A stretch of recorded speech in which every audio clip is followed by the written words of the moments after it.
Welcome to Useless Information, the podcast that uncovers fascinating tidbits you never knew you needed to know. I am Michelle, your host. And in today's episode, I'm going to delve into the Writers Guild of America strike and explore why their work is far from useless.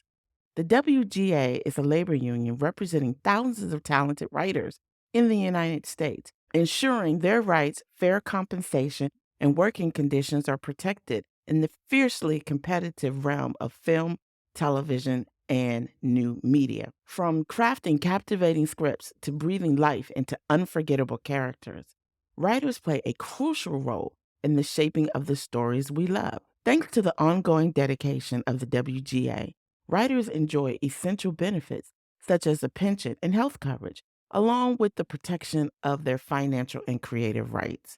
So join me today as we uncover the importance of the WGA and the vital role they play in championing the rights and the creative endeavors of writers across the entertainment industry.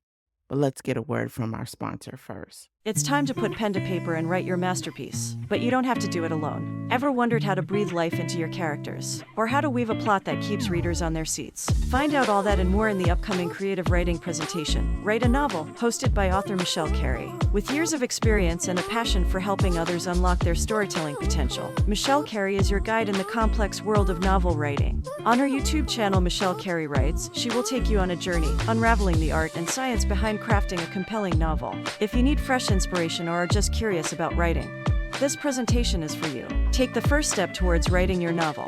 Join Michelle Carey on her YouTube channel, Michelle Carey Writes for Write a Novel, a presentation set to transform your writing journey. Michelle Carey Writes. Ignite your creativity and help you to write your masterpiece. Link for the channel is in the show notes. This ad is sponsored by Michelle Carey Writes with Sunray Multimedia. So let's get into the history. The Writers Guild of America, or WGA, was born from a merger between two organizations, the Screenwriters Guild on the West Coast and the Authors League of America on the East Coast. The Screenwriters Guild was first formed in 1933 in the midst of the Great Depression. As a result to declining wages and increasing exploitation of writers in the burgeoning film industry. And the Authors League, on the other hand, had a slightly different origin.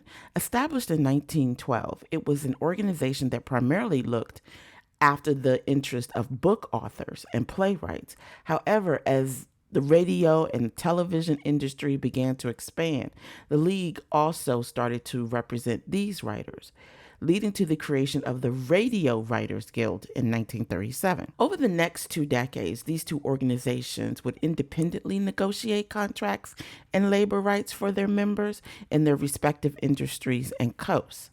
But it wasn't until 1954 that the two entities officially merged to form what we now know as the Writers Guild of America. Splitting the two divisions, however, to the WGA West and WGA East to manage the interests of those members effectively. The Writers Guild of America East, WGAE, is headquartered in New York City and affiliated with the AFL-CIO. The Writers Guild of America West, WGAW, is headquartered in Los Angeles. But since its inception, the WGA has played a crucial role in ensuring fair wages, reasonable working conditions, and creative rights for writers. One of their primary functions is to negotiate and enforce the Minimum Basic Agreement, or MBA. This is the contract that sets the baseline for how WGA members are compensated and treated. But it hasn't always been a smooth ride. The WGA has had several high-profile strikes throughout its history. In 2007 to 2008, the most impactful was a 100-day standoff concerning compensation for digital content distribution, which significantly disrupted Hollywood's output and marked a pivotal moment in the digital age of entertainment. Which moves me into the WGA strike. Now, the current strike. On Monday, May 1st, 2023, television and movie writers announced their decision to initiate a strike, making it the first such action in 15 years. This development has put Hollywood on edge, y'all, as the walkout carried significant implications in a battle for equitable compensation in the streaming area. So 15 years ago, streaming was a thing, but not a thing. So when they negotiated that contract, yes, they did negotiate for digital content distribution, but I don't think they thought it would be the way that it is 15 years later, the way that it is now. So the Writers Guild of America, they have provided a concise summary to its members regarding the unresolved matters and negotiations that have ultimately led to the decision to call for a strike. There is a substantial disparity between the demands put forth by the striking writers and the offerings made by their counterparts. Now, the counterparts is the Alliance of Motion Picture and Television Producers, otherwise known as AMPTP. That's a mouthful. The Alliance of Motion Picture and Television Producers. The AMPTP is commonly referred to as the struck employers. The gap between the two parties is quite substantial, making it unlikely for them to reach any form of agreement. But as we approach the conclusion of the initial month of strike, which was basically yesterday, June 1st, in 30 days, it is crucial to consider the challenges and motives behind the fight. The primary focus, of course, lies in safeguarding the interests of low-paid and unprotected writers. But in 2021, the Bureau of Labor Statistics reported that 142,000 jobs for writers and authors had a median annual pay of $69,510 and an hourly rate of $33.42. So some of these unresolved issues really revolve around ensuring that these low-wage paid writers can earn a sustainable income. Now, when I was researching this, I would have never thought that Hollywood writers would be paid such low wages, because when we think of Hollywood, we always think about millions of dollars. So you think, oh, well, that's a writer. They're a writer in Hollywood. You would never think that they were making $33 an hour. You would actually think that they were making $133 an hour or $233 an hour. That's a reality check right there. But the Writers Guild of America has proposed a minimum wage increase, commonly known as scale compensation, ranging from 5 to 6%. But on the other hand, the Alliance of Motion Picture and Television Producers has offered a meager 2% or 2 to 4% increase in response. Although the percentage differences may not appear significant at first glance, they fail to acknowledge the reality of current inflation, the customary annual raise basis that most employees consider for standardized cost of living adjustments. But these proposed increases are not aimed at high-profile writers, but rather at the majority of aspiring writers who strive to work and thrive in the entertainment industry. These individuals often struggle to secure steady employment, and it becomes even more challenging without pay increases that keep pace with inflation levels. And if you think about the cost of living in Los Angeles, because I believe that most of these writers probably live in LA. I can't imagine how $69,510 is really going to go far in Los Angeles being an entertainment writer, if you really think about it. It's so funny because I really wanted to be an entertainment writer. I am an author, but I wanted to be an entertainment author. I do have my master's of fine arts in creative writing and specializing in screenwriting, and it's just a hard industry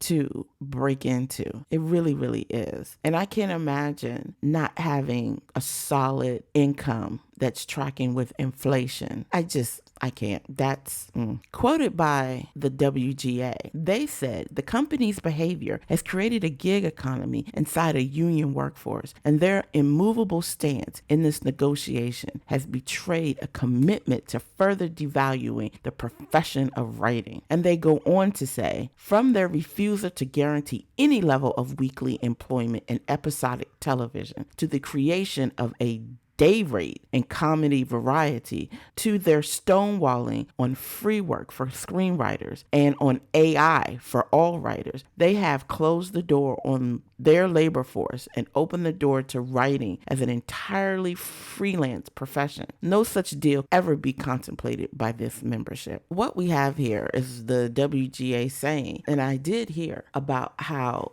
You have writers' rooms. And if you don't know what a writer's room is where all the magic happens. You can have, let's say, 10 writers on a television show, and they're in a room and they're basically writing out the scripts for each week. And for some reason, I guess on the flip side, companies, meaning the Netflixes, the HBOs, all those streaming services now that are producing original content, they want AI to come in and assist with that writing. But as I explained in this presentation that I'm putting together about writing a novel, AI has its nuances. It really can't detect emotion. So you really still do need human writers to really figure that out. But the companies are really trying to get the most bang for their buck. But I'm not sure that quality will be there. It remains to be seen. But the streaming platforms, they've led a surge in the production of series and films, creating more opportunities for writers. However, members of the Writers Guild of America argue that despite the increased volume of content, they experience a decline in earnings and facing more challenging work conditions. But according to the WGA, streaming platforms have led to a surge in the production of series and films, creating more opportunities for writers, though. However, members of the WGA argue that despite the increased volume of content, they are experiencing a decline in earnings and facing more challenging working conditions. Showrunners on streaming services only receive 46% of the compensation that their counterparts on broadcast series receive. While the industry is booming with content, writer pay is on the decline. The duration of employment is a concern that affects everyone, not just the wealthiest writers living in Hollywood. Writers seek minimum employment terms when working on television projects, including 10 weeks of consecutive work and protections after their time in staff writing rooms. The way television shows are produced has changed, with shows being greenlit through the year and networks often ordering smaller batches of episodes, typically 4 to 6. You see that because sometimes you'll get a show that's only 6 to 8 episodes for the season. However, employers at the Alliance of Motion Picture and Television Producers want the flexibility to engage writers for shorter, guaranteed periods while expecting exclusivity or priority from the writers beyond those guaranteed work periods. How you gonna be asking for that? For real? So you want them to be exclusive to you, but maybe there's another project that you can be working on. But they're like, nah. This reminds me of Amazon exclusivity for their Kindle Unlimited, where you can put your book into Kindle Unlimited for exclusive rights by Amazon, but you can't take your book wide, which means you can't get sales on that book in other places. Because Amazon is the leading retailers in the country, you think it's a good deal. You think it's a good deal until somebody pirates your book, puts it up somewhere else, and then you get kicked out. How about that? It's kind of selfish if you think about it. But anyway, this arrangement prevents writers from seeking alternative employment during these uncertain periods, leaving them at the mercy of their employers without a solid guarantee of consistent work. For most writers who face irregular engagement, have a minimum work period is crucial to earning a reliable income. Streamers and networks must find a solution to ensure economic stability. By securing guaranteed work periods, a writer who currently earns below the poverty line with only one project per year could afford a comfortable living with 2 or 3 engagements per year at a reasonable minimum wage, allowing them to improve their quality of life. Well, that makes sense. Why would you be exclusive to one company and then they're not using you, which means you're not getting paid, but you're exclusive to them so they can pick you up when they feel like it? No. Writers gotta write, but the WGA is advocating for increased compensation at the beginning of deals. The traditional source is back-end payments that writers have historically relied on, such as syndication and international licensing. But these have significantly diminished due to the dominance of streaming platforms. As a result, a greater number of writers, approximately half of them, are receiving minimum rates, which represents a 16% increase over the past decade. But there has been a notable rise in the utilization of quote unquote mini writers' rooms. So you have less writers in a room. But the studios are facing mounting pressure from Wall Street to generate profits through their streaming services. A lot of those streaming services are losing money. They're not getting the subscribers tiers where you get ad content where it used to be ad free. So if you really look at how the streaming services are moving, you're like, okay, I just want to watch my show. Then you turn around and you see where certain shows are leaving streaming services and then they pop up elsewhere because they sold the content or they licensed the content to that other platform for a period of time because it's a money game. It's a shell thing. It's a shell game. But there has been a financial strain that has led many studios and production companies to implement cost-cutting measures. They're all doing this original content and it's getting more difficult by the minute because original content is millions and billions of dollars to produce. But the Walt Disney Company has announced plans to eliminate 7,000 jobs, while Warner Brothers Discovery is striving to reduce costs to alleviate its debt burden. Even Netflix, a major player in the streaming industry, has decided to slow down its spending growth. So these actions reflect the industry-wide push to maintain financial stability in the face of evolving market dynamics. Eventually, that original content is going to be less and less. And now you don't have the writers out there writing. It's been a month now. Are we going to be able to get Abbott Elementary in the fall? I don't know. But the WGA strike may only be the beginning. Contracts for both the Directors Guild of America and SAG-AFTRA, which is the actors union, expire in June. So the Directors Guild is about to go up and SAG-AFTRA. We could have a total shutdown, y'all, between directors striking, actors, all of that stuff. We are now the content producers because none of us are in those unions. If this goes on, people will turn away from original content, originally produced content for the moment because they'll get stuck on things like YouTube or podcast or things that aren't hindered by these kinds of talks. Eventually, people will go back. Let's just hope that they have a lot of things in the pipeline to share with the audience because some of the same issues around the business model of streaming will factor into those bargaining sessions between the Directors Guild of America and SAG-AFTRA. But I believe the Directors Guild, they began their negotiations with the AMPTP on May 10th. So we haven't heard about them striking just yet. So we'll see. Today, the WGA continues to advocate for the rights of its members in an ever-evolving media landscape. From protecting writers' credits on scripts to advocating for diversity in the industry, the WGA remains a cornerstone in Hollywood and a pivotal player in the storytelling we all enjoy on our screens, big and small. How long do you think the WGA strike is going to last? Did you know that not all writers are making the big bucks? What do you think about this? Whose side are you on? Are you on the writer's side or are you on the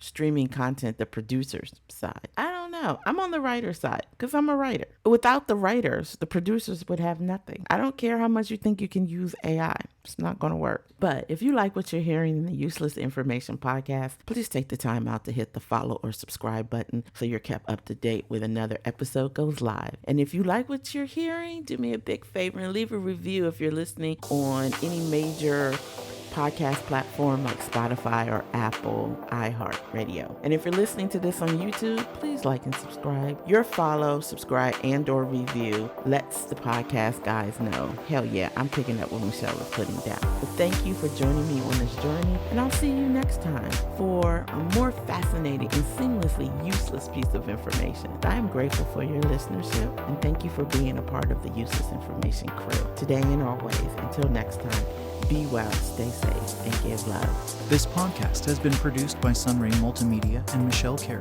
Music by CreatorMix.com. The YouTube audio library and editing by Descript.